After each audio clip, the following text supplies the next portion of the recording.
Hey, yo, what's up, guys? What happened in the NBA today is fucking insane. It's fucking insane what happened today. With all the bad news we had in the morning, with me having to wake up to bad news, and obviously me making a video first thing in the morning when I haven't even got up to brush my teeth yet or anything like that, is obviously telling you how bad of a morning it was for the NBA. You know. So, yeah, today was crazy. This morning, this whole day, we had we had Van Gundy getting fired. We had Scott Brooks not agreeing. Him and the Wizards can't find a deal, which Wizards fans should be excited about. And then we got the GM of the Mavericks getting let go. Which is somebody that Luka really liked, which is somebody in the office that Luka really liked. So that's how the day started, and obviously Kawhi and CP3. Well, anyways, let's get started with the choker Sixers, bro. The choker Sixers, they were up by 26 in this game. Joel Embiid and Seth Curry were the only two that scored in the second half. Ben Simmons only made free throws. He shot 2 of 6 at the free throw line. Obviously, they did hack a Simmons a bit. Tobias Harris was 0-4, I think. But yeah, man. I think Doc Rivers is actually the problem. You know what's ironic is this year they're blowing leads. They blown 2 back-to-back leads in back-to-back games. First game was 17, but it was slowly, that was slowly built up. This one was 26. You should never blow a 26-point lead. You should never. I don't care if it's the net. I mean, at least have it be like some team like the Nets, man. This is a young Hawks team. This is their first time being in the playoffs. The Sixers have been in the playoffs for the last 3 or 4 years. And obviously we know who's on the Nets and their resumes, you know what I'm saying? So, or even, I don't know, man. This was terrible. We had back-to-back leads blown in back-to-back days. We got the Bucks yesterday, and then today we had the Sixers today. This is freaking crazy, bro. Joel Embiid, he had an amazing first half. Oh my gosh, he was amazing in the first half. I was regretting, everything I said the last year about him being a foul chaser, all that. And then we got thrown away because of this. I don't know how you blow a 26-point lead. How is it possible? Make it make sense. How is that possible? Joel Embiid missed 2 big free throws in the clutch. They were down by 3. They needed them after Danilo Gallinari hit a it was a post fadeaway the previous possession. But yes, he got fouled. He had 2 free throws at the line. He missed them both, bro. And he doesn't do that. Nobody, come on, man. That's so terrible, bro. Trae Young, shout out, man. Shout out to Trae Young. Yeah, man. Trae Young had 39 points. He had 39 points tonight, which is freaking insane, bro. Trae Young's like that, man. He's definitely better than Donovan Mitchell. No, but anyways, yeah, man.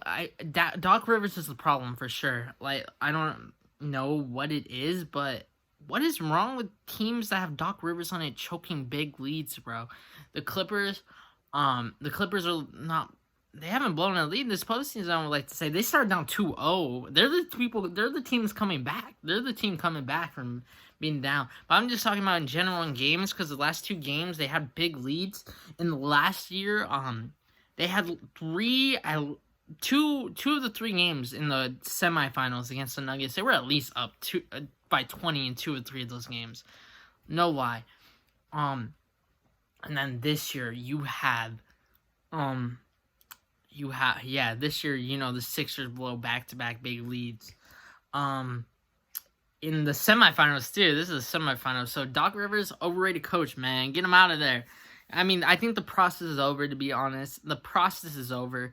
Pack your bags. Who knows? They're going to blow something up this offseason. There's not going to be a lot of happy people in Philly after this offseason, to be honest. And I think it might be Joel Embiid, the one that wants to leave. Who knows, man? It's just not working there, man. It's just not working in Philadelphia right now. Atlanta right now is on the verge of closing out a Game 6 in which most teams only had which most experts or people that pick series only had the Hawks winning one game most, usually. Two max. And right now they're on the verge of eliminating the 76ers. I don't think a lot of people would have thought the Hawks would be up 3-2 right now. At least I sure didn't. I mean, I didn't think that they would be in this position to have a closeout game in Atlanta in Game 6. But yeah, anyways, next up, the shocker of the night, which I actually had a feeling like this was going to happen. I was texting my guy, Groovy Griffin, before. I told him I think Paul George is having a 40-point performance tonight. Oh, it was close. It was 37. It was nothing short of great, though. He is actually playing like what the description of Playoffs P was supposed to be meant to play. He is playing like that dude. And by the way, man, he had 37 on 22 shots. But Rudy Gobert, man, what is up with you, man? What is up with you? He's a defensive player of the year, and he's just getting attacked. That shouldn't have happened on defensive player of the year, man. It just shouldn't have happened. I think they should need to take away his defensive player of the year and give it to Draymond Green, man. Something like that, man, because he ain't defensive player of the year, man. Whoever the runner-up was, give it to, man, Rudy Gobert gets dunked on by Terrence, man. He gets owned by Reggie Jackson. Speaking of Reggie Jackson, bro, he's meant for June, man. This is his month. He's meant for this, bro. He had 20 points tonight. Marcus Morris Sr. had 24 tonight. You have role players filling in big roles. That's what they need out of these role players if they want to have a chance at still winning the championship without Kawhi. And I think they're a deep team, bro. They're a deep team, and I don't know, man. I just need Kawhi to get back out there, but it's an ACL injury. There's no way. There's no good out of it. It doesn't matter if it's a strain or whatever. You got to take it very seriously. I'm not risking it if I'm Kawhi. I don't care. I'm not risking my future just to win. I mean, just to have a chance of winning the chip. You might not even have a chance of winning the chip because the Nets might come out fully healthy next round and just own the league again, you know. But yeah, man, I understand. I don't think Kawhi's that type of dude that's gonna put his health at risk like that. It just, I mean, with all this load managing and stuff, I don't think he would put his health up like this. But playoff P, man, he's filling in the role that he was meant to play. By the way, Rudy Gobert, man, I need to show y'all a few clips if I could of Rudy Gobert getting owned. Jackson makes his move on Gobert, slips inside and gets the roll. Reggie Jackson has taken over for the Clips. Continues to perform. Man doesn't take the three, drives it. Oh, he finishes! Terrence Mann!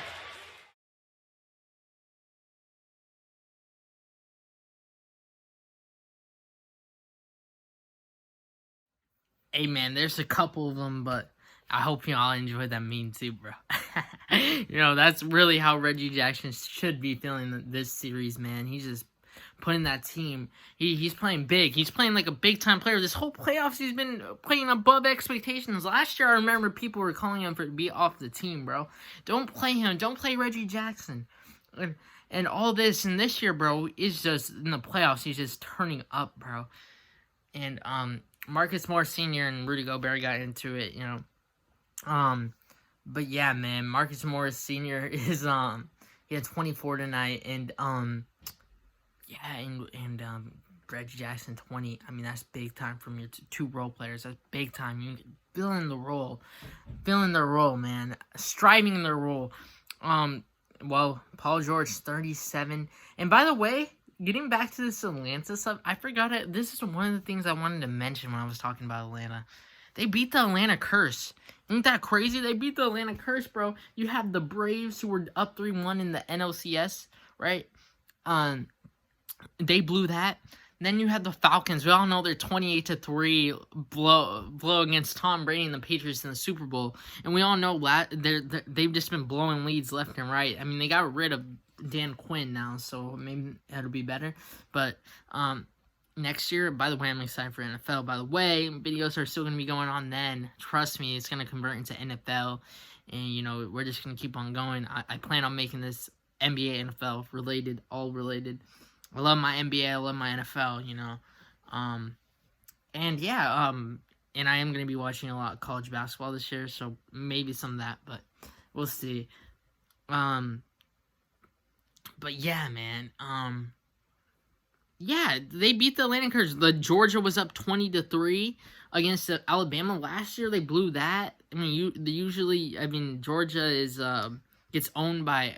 Well, was it last year or was it like a couple years ago when they lost in the national championship? Was it that one? But I only remember they were up 20-3 on Alabama at one point. And I think it was actually in the national championship. Maybe it was that game. Maybe it was it had them in the national championship. They play Alabama once every year, guaranteed. Before, the postseason or whatever they call it in college football. I don't watch college football, so I wouldn't know that. But, anyways, they beat the Atlanta Curse. I mean, anyways, man, today was a crazy day in the NBA. This is too much to, take in, man. This is just too much.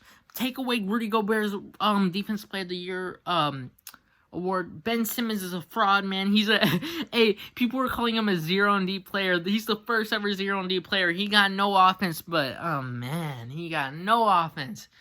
But yeah, man, I don't know what to do with the Sixers, man. They're just a hot mess.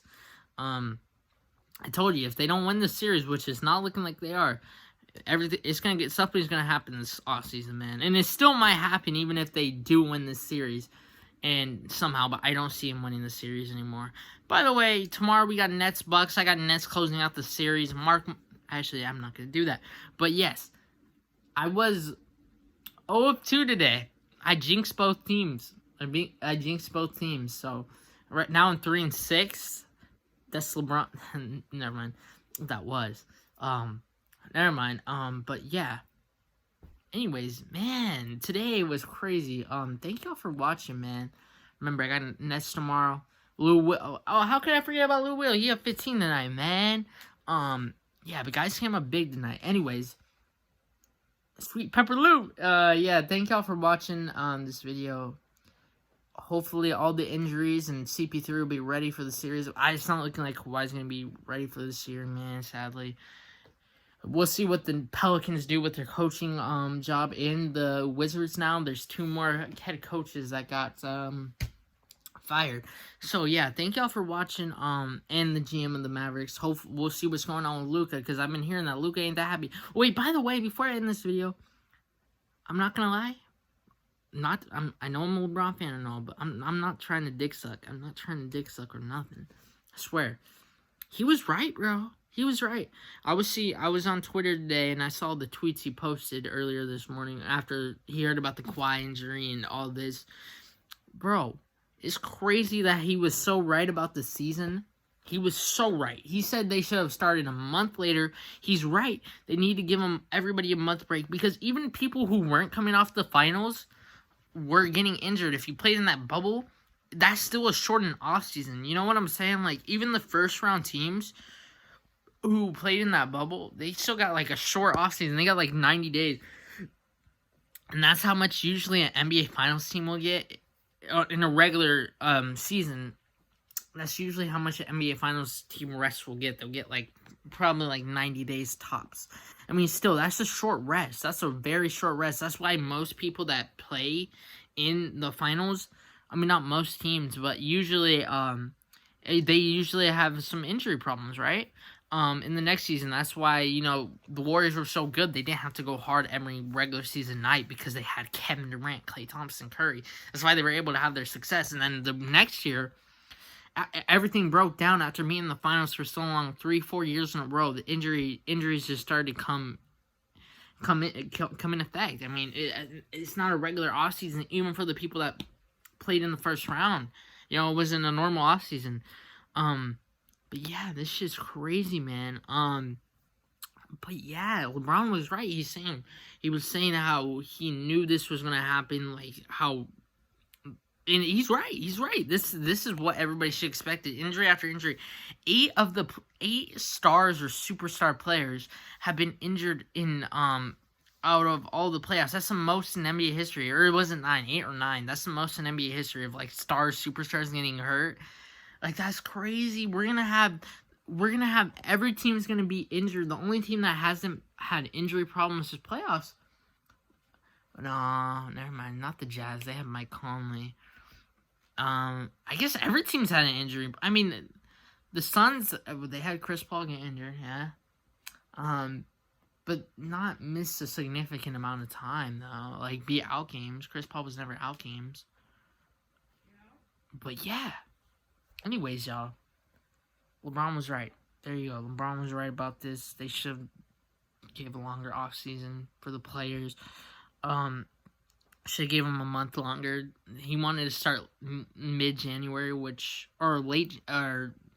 at the, like, 19th or 20th of January, and that's when he wanted to start. It's like about a month later, which would have been huge for everybody, for every team. I doubt there would have been as much injuries as there was this year if we would have done that.